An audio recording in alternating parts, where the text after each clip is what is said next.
am Yusuf Mohammed Hamid Abu Musa, 7 years old. My father is a Palestinian physician working in the radiology department at the nearby Nasser Hospital, and my mother is Egyptian Palestinian. My grandmother is from Sharqiya, Egypt, so my father was able to get Egyptian citizenship through her, and my siblings and I also obtained Egyptian citizenship. I have a sister named Judy and a brother named Hamid. I'm the youngest. On October 15th, there was shelling by the Israeli occupation forces on the Nur al-Shams refugee camp inside Tulkarm city in the West Bank. My dad was working a 24-hour shift in the emergency department. Before he left, I called for him, my mom, and my siblings. I told them I wanted a family hug, for us all to stand together and hug each other. Dad went off to work, and 2 hours later, we heard the sound of shelling. Our house wasn't very far, and Dad started asking where the shelling was coming from, saying he could hear it was close. He called my mom, but she didn't answer. He called again, and when she picked up, he heard screaming. Dad lost his nerves and ran to the emergency room. As soon as he arrived, he could hear my mom's and brother Hamid's voices screaming. Dad tried to calm them and make sure they and his brother's kids were okay. Then he asked my mom, "Where is Yusuf?" She said she didn't know where I was. Dad kept asking everyone around where I was, but everyone he asked would turn their face away, avoiding answering. Then he went into the resuscitation room and saw a doctor who knew him and me. As soon as the doctor saw my dad, he didn't know what to say. Dad lost his nerves again and kept running around asking, "Where is Yusuf?" My mom had stopped too, and they were all saying, "Yusuf is 7 years old. His is a white sweet boy with curly hair." There was a photographer taking pictures of the injuries and events. He opened his camera and started showing my mom and dad the photos until my dad recognized me from my clothes in one of them. When he asked the photographer where that child was, the photographer just shook his head without answering. Then someone there said, "I was carrying him and took him to the fridge," meaning the mortuary.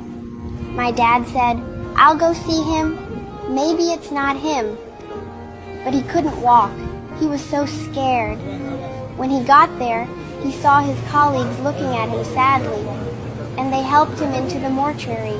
When my dad went in, he confirmed it was me, Yusuf, his son, whom he loved so much. When he looked at me, he felt like he was dying. He also found my older cousin, just 2 years older than me, and another older cousin, and his sister-in-law, whose husband couldn't recognize her because she was just body parts. As for my injured cousins, one had a compound fracture in his thigh, arm, shrapnel in his abdomen, and burns. His sister had a pelvic fracture and a deep wound to the bone in her back. When my dad saw all this, he couldn't speak except to say, "Praise God, and God is sufficient for us. Most excellent is the protector." My dad couldn't tell my mom that I had been martyred because when he told my brother Hamid about me, he had a nervous breakdown, screaming, "I want Yusuf." One of the women there was the one who told my mom. My mom insisted on seeing me, even though my dad was very worried about her seeing my lifeless body, who didn't have to say Mom, but she wanted to see me and kiss me before they buried me. My dad said he lost everything, his family, home, and life, but the biggest loss was me, Yusuf, the baby of the family.